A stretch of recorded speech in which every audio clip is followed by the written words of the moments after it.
नमस्कार, मी अर्चना गावकडच्या रेसिपी या चॅनलवर तुमचं स्वागत। आज मी तुम्हाला छान अशी मेथीची पातळ भाजी दाखवणार आहे। तर इथे मी मेथीची भाजी घेतलेली, एकदम वेगळी पद्धत आहे पण खायला एकदम टेस्टी हेल्दी अशी। इथं हिरवे सुके मूग रात्री गरम पाण्यात भिजत ठेवलेले, व्यवस्थित असे भिजलेले, ते पाणी काढून घ्यायचं।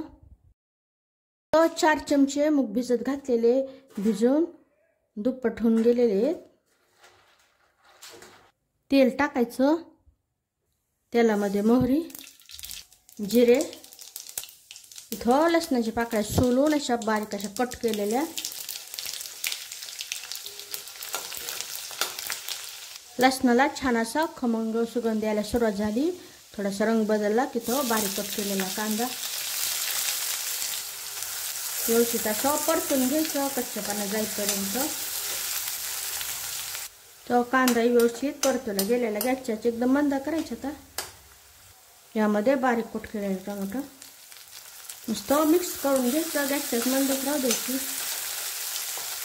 यामध्ये हळद, लाल मिरचीची पूड, लाल तिखट, यामध्ये कुठे खडे मसाले, धने नाही, फक्त सुक्या लाल मिरच्या दळून आणलेल्या, जास्त नाही, थोडंसं नुसतं मिक्स करून घ्यायचं, परतायचं नाही याला।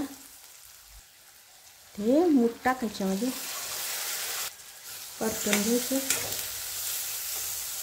यामध्ये आता ही मेथीची भाजी व्यवस्थित असं मिक्स करून घ्यायचं, गॅसच्याच कमी राहू द्यायची।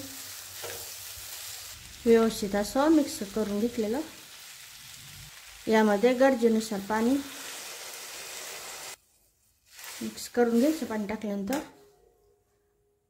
गॅसची आच वाढवायची, यामध्ये चवीनुसार मीठ, इथं उकळी आलेली, गॅसची आच कमी करायची। आता कमी म्हणजे मध्यम करायची, मध्यम आचेवर आता झाकण ठेवून शिजवून घ्यायचं।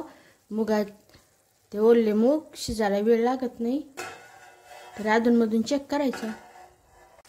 तर आता व्यवस्थित तयार झाले, जास्त पण गाळ शिजवायचं नाही, मूग राहू द्यायचं।